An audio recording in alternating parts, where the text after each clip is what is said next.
Kakauwi ko lang from work and pag uwi ko, may nagpadala netong picture ni Marco. Sobrang ganda. From artist na nanay.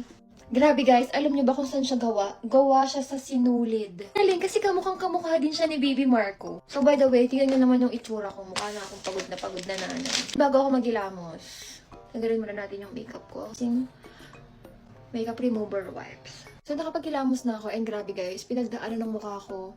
Stress na siya kasi puro makeup everyday, tapos biyahe pa. Alam mo yun, sobrang dumi na ng mukha ko, feeling ko. So, it's time para gumamit na ng mask. Ito yung ginagamit ko kapag feeling ko pagod na yung face ko sa mga makeup and dumi. Yung itsura niya guys, hindi mo na siya kailangan ilagay sa face, sa kamay mo. Kasi yung applicator niya mismo, pwede mo na siyang gamitin para ikalat yung product sa face mo. Ibababad ko lang siya ng 10 to 15 minutes and after, babanlawan ko na. Itong product na to is nakaka-help siya para ma-renew uli yung skin natin. Para siyang rejuvenating, pero yung kasi yung rejuvenating kasi parang 1 month mo pa siyang gagamitin. Ito isang beses na lang. Nakaka-help na to pang pa-dry ng acne, pang brighten ng skin. And para sa akin kasi syempre 'di ba, apply ng makeup.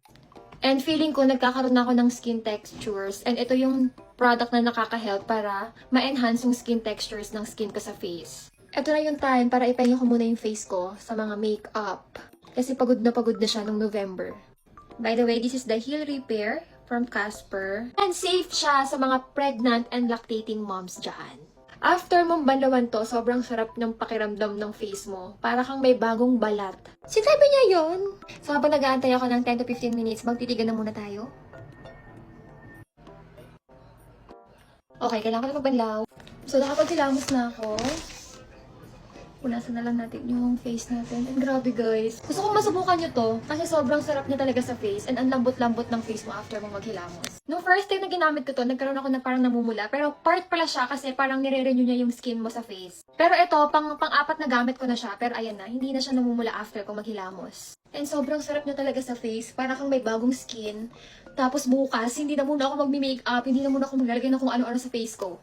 Mapifeel mo din na yung face mo para siyang nababanat. Ganon. Ano yun? Gusto ko lang i-share sa inyo kasi sobrang ganda na itong product na to. This is one of my favorite masks. And bago ko to i-share sa inyo, ginamit ko muna siya ng 3 beses. And after nyo naman gamitin to, huwag nyo kakalimutang mag-apply ng moisturizer. So, best siyang gamitin every night para syempre mapahinga yung skin natin. Ang sarap niya talaga sa skin, promise. Hindi ako nagbibiro. Ba't ko naman kayo bibiruin? So, yun lang. Salamat!